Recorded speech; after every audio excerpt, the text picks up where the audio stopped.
Assalamualaikum warahmatullahi wabarakatuh. Perkenalkan, kami dari kelompok 12 Fikih Muamalah Kontemporer yang akan menjelaskan tentang akad qorad. Untuk anggota kelompok kami terdiri dari Muhammad Muslimin, saya sendiri Ferdian Sulam Arifin, dan yang ketiga ada Rika Surya Andani. Di dalam akad qorad ini terdapat 4 subbab. Yang pertama ada pengertian, yang kedua ada dasar hukum, yang ketiga ada rukun dan syarat, dan yang keempat ada aplikasi akad qorad dalam perbankan atau lembaga keuangan. Untuk yang pertama tentang pengertian akad qorad akan saya jelaskan.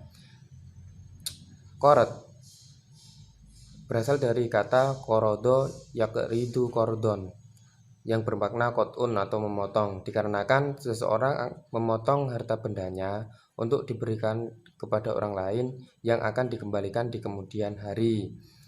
Dan secara istilah, qorad sendiri memiliki banyak istilah dan berbagai pendapat dari berbagai ulama. Yang pertama adalah pendapat dari ulama Syafi'iyah yang mengartikan qorad merupakan sesuatu yang diberikan kepada orang lain yang harus dikembalikan. Yang kedua ada pendapat ulama Hanafiyah bahwa al-qorad adalah harta yang memiliki kesepadanan yang diberikan untuk ditagih kembali di kemudian hari. Secara singkatnya, akad qorad ini adalah akad tabaruk atau akad yang berasas ta'awun, tolong menolong, dan tidak bertujuan untuk menghasilkan laba atau keuntungan. Yang selanjutnya akan dijelaskan oleh Muhammad Muslimin. Warahmatullahi wabarakatuh. Ya, baik. Selanjutnya, tempat kedua saya akan menjelaskan tentang dasar hukum akad qorad. Nah, di sini dasar hukum akad qorad terdapat dalam beberapa sumber hukum Islam, yaitu yang pertama Al-Qur'an, yang kedua hadis, yang ketiga ijma'. Selanjutnya membahas tentang rukun dan syarat qorad. Rukun dan syarat qorad ialah yang pertama akid atau orang yang berakal. Akid merupakan orang yang mengerjakan akad.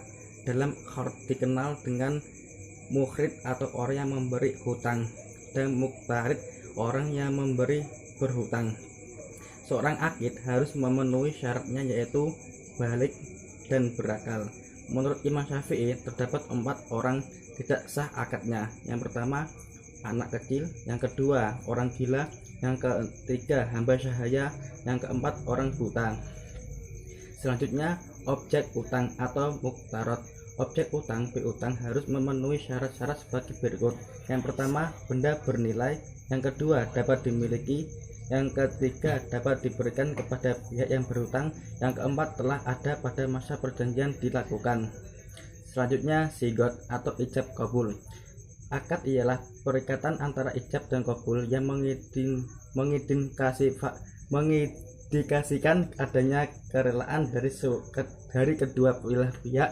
Ijab ialah pengakuan dari pihak yang memberi utang, dan kabul ialah penerimaan dari pihak yang berutang.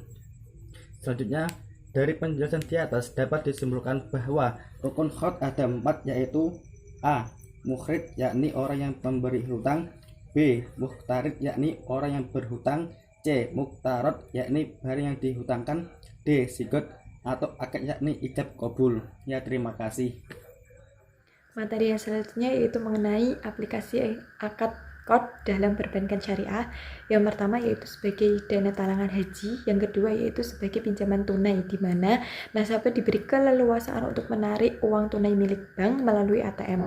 Kemudian nasabah akan mengembalikannya sesuai dengan waktu yang telah ditentukan. Yang ketiga yaitu sebagai pinjaman kepada pengusaha kecil dengan pembiayaannya menggunakan skema jual beli atau bagi hasil. Yang selanjutnya yaitu sebagai pinjaman kepada pengurus bank, di mana bank memberikan fasilitas kepada pengurus bank untuk memenuhi kebutuhannya. Kemudian nasabah akan mengembalikannya secara angsur melalui pemotongan gajinya.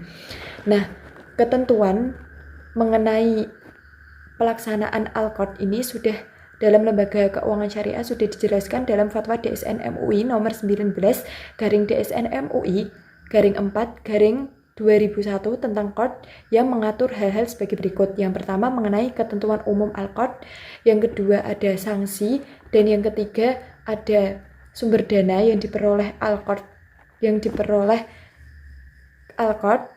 dan yang keempat ada ketentuan lain. Sekian pemaparan materi dari kelompok 12 mengenai akad KOD. Kurang lebihnya kami mohon maaf yang sebesar-besarnya. Wassalamualaikum warahmatullahi wabarakatuh.